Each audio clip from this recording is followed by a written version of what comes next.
नमस्कार दोस्तों, इस 10 मिनट के वीडियो की सबसे खास बात यह है कि इसमें इंग्लिश स्पीकिंग सीखने के लिए एक भी सेंटेंस आपको रटाया नहीं जाएगा, लेकिन फिर भी आप कुछ ऐसा सीखने वाले हो जो आपको बहुत अच्छी इंग्लिश स्पीकिंग सिखा देगा। दोस्तों, मैं आपको सबसे पहले अपना एक रियल लाइफ एक्सपीरियंस बताता हूँ। मैंने बचपन में एक इंग्लिश स्पीकिंग कोचिंग ज्वाइन करी थी और मैं बता सकता हूँ कि इसमें मुझे क्या सिखाया जाता था। उसमें सिर्फ रटना सिखाया जाता था। हम लोगों को डेली 10 सेंटेंस रटना पड़ता था और उन 10 सेंटेंस को रट करके हम एक रूम में बैठ करके उनको फिर बोल बोल करके प्रैक्टिस करते थे। लेकिन मुझे काफी लंबे टाइम के बाद में समझ में आया कि जिस बंदे से, जिस कोचिंग से मैं इंग्लिश स्पीकिंग सीख रहा हूँ, उसको सिर्फ पैसे लेने से मतलब है। वो पैसे लेता है, अपना कोर्स खत्म करवाता है और उसके बाद आप पे है कि आप उसको कैसे प्रैक्टिस में लेते हो, क्योंकि ये उसका बिजनेस था। हालांकि बहुत सारी अच्छी कोचिंग्स भी होती है। मैंने काफी लंबे टाइम के बाद में ये समझा कि एक ऐसा तरीका है जिससे कोई भी बंदा घर पर बैठकर एकदम फ्री में बिना कोई 1 रुपया दिए इंग्लिश स्पीकिंग सीख सकता है, वो भी एकदम हाई लेवल की। दोस्तों, आपको लाइफ में कितनी बार ऐसा फील होता है कि यार मेरे पास नॉलेज अच्छा है, मेरी पढ़ाई में मार्क्स भी अच्छे आते हैं, मैं ठीक ठाक दिखता भी हूँ, लेकिन इस इंग्लिश की वजह से मैं आगे नहीं बढ़ पाता, या इंटरव्यू में पास नहीं हो पाता, या लोगों को इंप्रेस नहीं कर पाता। देखो, आपको जॉब चाहिए, आपको इंग्लिश में कन्वर्सेशन सीखना है, या आप लोगों को अपनी इंग्लिश स्पीकिंग से इंप्रेस करना चाहते हो, आपका इंग्लिश स्पीकिंग सीखने का जो भी रीजन है, उस रीजन की खातिर मैं आप लोगों से विनती करता हूँ कि आप इस वीडियो की एक भी लाइन मिस मत करना, क्योंकि मैंने बहुत सोच समझ के इस वीडियो में एक एक लाइन बोली है और इसको बनाने में काफी ज्यादा टाइम भी लगाया, ताकि मैं आपको दुनिया भर की बातों की बजाय कोई ऐसा रामबाण तरीका बता दूं जिससे आप इंग्लिश स्पीकिंग के बादशाह बन जाओ। और गुड न्यूज है कि यस, इस वीडियो में इंग्लिश स्पीकिंग सीखने का रूट पॉइंट बताया गया है, यानी अंग्रेजी सीखने की जड़ है वो, उसको जाने बिना आप कभी भी अच्छी अंग्रेजी बोलना नहीं सीख सकते। तो देखो, जब आप पैदा हुए थे तब आप कोई सी भी लैंग्वेज नहीं जानते थे और तब आपका दिमाग भी आज के जितना काम नहीं करता था। लेकिन जैसे ही आप 3-4 साल के हुए, आपने अपने परिवार की तरह बोलना सीख लिया कि आपको क्या खाना है, कौन सा खिलौना चाहिए, क्या प्रॉब्लम है। और सबसे बड़ी ताजुब की बात तो यह है कि हम में से किसी ने भी पैदा होते ही ना तो कोई स्पीकिंग कोर्स किया था और ना ही कोई स्पीकिंग के लिए कोचिंग ज्वाइन करी थी, लेकिन फिर भी हम उस उम्र में अपने परिवार की लैंग्वेज बोलना सीख गए। अब आज की बात करते हैं। इसमें कोई डाउट नहीं है कि आज आप बचपन से ज्यादा इंटेलिजेंट हो। आज आपके पास इंग्लिश स्पीकिंग कोर्सेज की कोई कमी नहीं है। आप बचपन से हर क्लास में इंग्लिश पढ़ते आए हो और सबसे मेन बात कि आज आप दिन में कितनी ही बार इंग्लिश में ही अपना मोबाइल चलाते हो। तो अब सोच समझ के ये बताओ मुझे कि बचपन में ऐसा क्या था आपके पास जो आज नहीं है, और जिसकी वजह से आज आपके पास कैपेबिलिटीज और फैसिलिटीज ज्यादा होते हुए भी 10-12 साल से क्लास में इंग्लिश पढ़ते हुए भी जहां पर इंग्लिश बोलने की बात आती है वहीं पर घबरा जाते हो। और जब किसी दूसरे बंदे को इंग्लिश बोलते हुए देखते हो तो मनी मन सोचते हो कि यार क्या मस्त अंग्रेजी बोल लेता है वो तो, और वहीं से फिर आप खुद को छोटा समझना चालू कर देते हो और ऐसा ही होता है, आपका कॉन्फिडेंस डाउन हो जाता है। तो अब सीधा मेन बात करते हैं कि यार ऐसा क्या करें कि इंग्लिश बोल के तबाही मचा दे।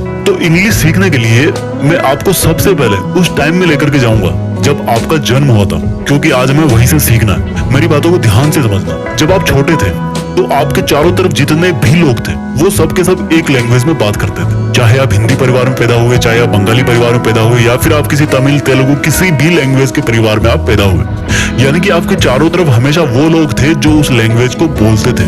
और आपकी मजबूरी कह लो या कुछ भी कह लो, आपको भी वही सुनना पड़ता था जो आपके घर वाले बोलते थे। अब यहाँ से 2 बातें निकल के आई है। फर्स्ट इज लिसनिंग, यानी कि सुनो।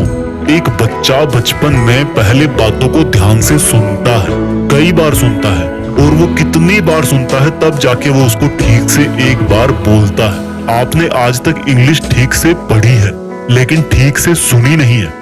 आपने जब भी इंग्लिश में कोई मूवी देखी या न्यूज देखी तो हमेशा ये सोचकर उसको अवॉइड करने की कोशिश करी कि यार इसमें मजा नहीं आ रहा, हिंदी में देखता हूँ। और वहीं से आपने इंग्लिश को इतना टफ मान लिया कि वो आपके सबकॉन्शियस माइंड में बैठ गया कि इंग्लिश सीखना टफ है। एक बार किसी बड़े म्यूजिशियन ने कहा था कि अगर आप म्यूजिक सीखना चाहते हो ना तो म्यूजिक को ठीक से सुनना सीखो, और जब आप सुनोगे तो 50% म्यूजिक आप ऐसे ही सीख जाओगे। सेम चीज आज हम यहाँ पर इंग्लिश स्पीकिंग में अप्लाई करने वाले हैं। इंग्लिश लिसनिंग, यानी कि ध्यान से अंग्रेजी को सुनना सीखो। ये बहुत आसान है और बहुत ही इफेक्टिव है, क्योंकि इंग्लिश स्पीकिंग हम लिसनिंग और स्पीकिंग से ही सीख सकते हैं। राइटिंग और रीडिंग तो हम कितने ही सालों से करते आ रहे हैं, उससे नहीं सीखने वाले। सबको पता है कि गो का मतलब जाना होता है, इसकी सेकंड फॉर्म वेंट होती है और थर्ड फॉर्म गॉन होती है, लेकिन मेरे भाई उनको यूज कहाँ करना है, कैसे करना है, ये आप सुनकर और बोलकर ही जान पाओगे। अब बात आती है कि चलो समझ गए सुनना है, लेकिन क्या सुने। देखो, अगर आप कोई इंग्लिश मूवी देख रहे हो तो उसको इंग्लिश में ही देखो, उसकी दूसरी लैंग्वेज में डबिंग मत देखो। अगर आपको समझ में नहीं आ रही तो उसके सबटाइटल्स को ऑन करके देखो और फिर सुनो कि वो कैसे बोल रहा है, कौन से वर्ड पर कितना जोर दे रहा है, कौन से वर्ड को कितना प्यार से बोल रहा है। इसके अलावा आप इंग्लिश सॉन्ग्स को स्क्रीन पर लिरिक्स के साथ में सुनो। यूट्यूब पर बहुत सारे वीडियोस मिल जाएंगे आपको। इंग्लिश में ही न्यूज सुनो और देखो आपको वर्ड्स को या लाइन्स को रटना नहीं है, बल्कि उनका प्रोनाउंसिएशन कैसे करते हैं, किस उच्चारण के साथ उनको बोलते हैं, किस फीलिंग के साथ उनको बोलते हैं, वो सुन करके सीखना है और दिमाग में बिठाना है, समझना है। पहली चीज क्लियर हो गई, यानी कि स्पीकिंग सीखने से पहले लिसनिंग सीखना बहुत जरूरी है। अब दूसरी चीज के लिए वापस चलते हैं आपके बचपन में। जब आपको कोई बोलता था कि बेटा देखो ये शेर है, अब ये बकरी को खा जाएगा, तो आप अपने दिमाग में सोचते थे कि अच्छा ये शेर है, ये बकरी को खा जाएगा। तो देखो आपने उसी लैंग्वेज में सोचा और समझा। कभी ऐसा हुआ कि आपने बचपन में हिंदी में सुना, तमिल में सोचा और फिर फारसी में बोलने की कोशिश करी हो? नहीं होता ना। जिसमें आप सुनते हो उसी में सोचते हो और जिसमें सोचते हो उसी में बोलते हो। पर इंग्लिश सीखने में हम गलती क्या करते हैं कि जो लाइन हम सुनते हैं उसको हम अपने माइंड में हिंदी में ट्रांसलेट करते हैं और फिर समझते हैं, और जब बोलने की जरूरत पड़ती है तब भी सेम हम पहले हिंदी में सोचते हैं, उसमें ग्रामर, थर्ड फॉर्म, प्रीपोजिशन लगाते हैं और तब फिर उसको बोलने की कोशिश करते हैं। अगर आपने सही बोल भी दिया तो वो वाली फील नहीं आएगी, ऐसा लगेगा कि यार रटा हुआ है, या हो सकता है टाइम भी आपको बहुत लग जाए। यानी कि दूसरा जो पॉइंट है वो ये है कि थिंक इन इंग्लिश, अंग्रेजी में ही सोचो। जिस तरह से आप अभी मेरी आवाज सुनकर के हिंदी में ही समझ रहे हो, उसी तरह से इंग्लिश को भी सुनकर के इंग्लिश में ही समझना है। धीरे धीरे प्रैक्टिस करो, हो जाएगी। तो अभी तक आपने दो चीज सीख ली, यानी कि पहली है लिसनिंग, अंग्रेजी में सुनो, दूसरी है थिंक इन इंग्लिश, इंग्लिश में ही सोचो। अब तीसरी चीज के लिए वापस चलते हैं आपके बचपन में। आपके बचपन में आपकी मजबूरी थी कि आपको भी वही लैंग्वेज बोलनी पड़ती थी जो आपके घर वाले जानते थे या बोलते थे, और अगर आप ऐसा नहीं करते तो वो कभी समझ ही नहीं पाते कि आपको चाहिए क्या, प्रॉब्लम क्या है। यानी कि तीसरी चीज है आपका माहौल, आपकी कंपनी। अब आप बोलोगे कि यार मैं तो गांव में रहता हूँ, गांव में किसी को आती नहीं इंग्लिश, और जिसको नहीं आती उसके सामने बोलने का भी कोई मतलब नहीं है। तो आप क्या करो, आपके पास मोबाइल है, उसका वॉइस रिकॉर्डर निकालो और जो भी आप सोच रहे हो उसको बोलने की कोशिश करो और रिकॉर्ड करते जाओ। अपने मोबाइल का फ्रंट कैमरा ऑन करो और जो भी आपके मन में आए, जो भी आप सोच रहे हो, जैसा भी आप फील कर रहे हो, आपको जितनी भी टूटी फूटी इंग्लिश आती है उसमें बोलने की कोशिश करो, रिकॉर्ड करते जाओ। और आप हर एक हफ्ते बाद में ये चेक करो कि पिछले हफ्ते में कैसा बोल रहा था और आज मैं कैसा बोल रहा हूँ। जब आपको पता लगेगा कि यार मेरी इंग्लिश स्पीकिंग में इंप्रूवमेंट हो रहा है, तब आपका बहुत कॉन्फिडेंस बढ़ेगा। देखो किसी मंजिल पे चढ़ने के लिए एक एक सीढ़ी से होकर जाना पड़ता है, ठीक है। और क्या कर सकते हो प्रैक्टिस के लिए, आजकल हर किसी के पास बात करने के लिए मोबाइल में अनलिमिटेड बैलेंस रहता है। तो आप अपना कोई ऐसा फ्रेंड ढूंढो जो इंग्लिश सीखने को लेकर सच में सीरियस हो, और उससे जब भी आप बात करो तो इंग्लिश में ही करो। आपको जैसी भी आती है, जितनी भी आती है, आप वही बोलो। और जब बात खत्म हो जाए तो उस लाइन को पहचानो जो आपने रॉन्ग बोली हो, और फिर अगली बार उसको सुधारना है। यानी कि किसी भी तरह से आपको अगर हो सके तो डेली कम से कम 1 घंटा तब तक प्रैक्टिस जरूर करनी चाहिए, जब तक आपको नहीं लगे कि आपका कॉन्फिडेंस बढ़ गया है। और जब आपको लगने लगे कि अब मैं ठीक बोलने लगा हूं, तो उस प्रैक्टिस ड्यूरेशन को फिर कम कर सकते हो। जब आप ठीक ठाक बोलने लगो तो अपने इस लेवल को और ऊपर करना है। यानी कि जैसे कभी आपके पास किसी कंपनी का कॉल आ गया मोबाइल पे, या आप बैंक में गए किसी काम से, तो वहां पर आप हिंदी के साथ में इंग्लिश को भी मिक्स करने की कोशिश करो।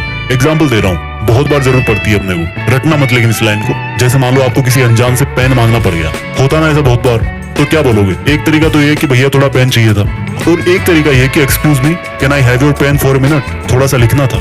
यानी कि जिस लाइन में आप कॉन्फिडेंट थे उसको इंग्लिश में बोल दिया और उसके अलावा हिंदी में बोल दिया, तो क्या बिगड़ गया? देखो पूरा फन है इसमें, जितना आपको आता था उतना आपने बोल दिया, आपका कॉन्फिडेंस ऊपर हो गया।